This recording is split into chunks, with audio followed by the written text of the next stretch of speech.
नमस्कार मैत्रिणींनो. एका ताईची मला खूप दिवसापासून कमेंट होती की ताई मला फोरटक्सचे ब्लाऊजची कटिंग दाखव.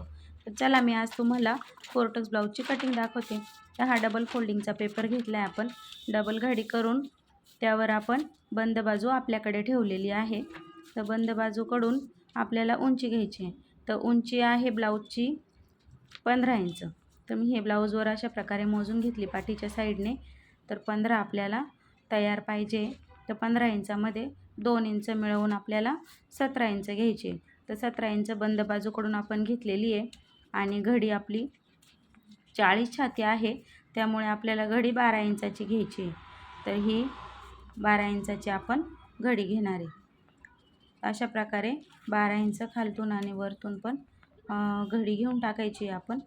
आणि खालून 17 इंचावर आपण घेतलेली आहे उंची. 16 इंचावर पण एक रेषा ओढून घ्यायची 1 इंच वरती, कारण की आपल्याला पाठीचा 1 इंच भाग कट करायचा आहे ना, त्यासाठी आपल्या लक्षात राहावं म्हणून. तर अशा प्रकारे घेतल्यानंतर 2.5 इंच गळा आणि 3 इंच शोल्डर हे घ्यायचं आहे. 6 इंच गळा खोली घ्यायची आहे पुढचा गळा. त्यानंतर 2.5 इंचाचा आणि 6चा चौकोन करून अशा प्रकारे घ्यायचं आहे. मोंडा 6.5 इंच घ्यायचा आहे आणि घडी 12ची अशी घेऊन 12 इंचाची चौकोन पूर्ण करून घ्यायचा आहे. त्यानंतर गळ्याचा गोल आकार द्यायचा आहे आपल्याला अशा प्रकारे. आणि नंतर मोंड्याचे 2 आकार द्यायचे, 1.5 आणि अर्धा असे 2 आकार देऊन घ्यायचे, मागचा आणि पुढचा. त्यानंतर ब्रेशरपट्टी आपल्याला बंद बाजूकडून 4 इंचाची घ्यायची आहे आणि ओपन साईडने आपल्याला 3 इंचाची घ्यायची. ब्रेशरपट्टीचा आकार देऊन अशा प्रकारे कट करून घ्यायचं आहे खालच्या साईडने. आणि वरती पण बॉक्स कटिंग करून घ्यायचं आहे. आणि मोंढ्याचा बाहेरचा भाग आपल्याला कट करायचा आहे अगोदर. त्यानंतर मागचा आणि पुढचा भाग वेगळा करून घ्यायचा आहे. आणि खालच्या पाठीच्या भागाचा 1 इंच आपल्याला सांगितल्याप्रमाणे कट करून टाकायचं आहे.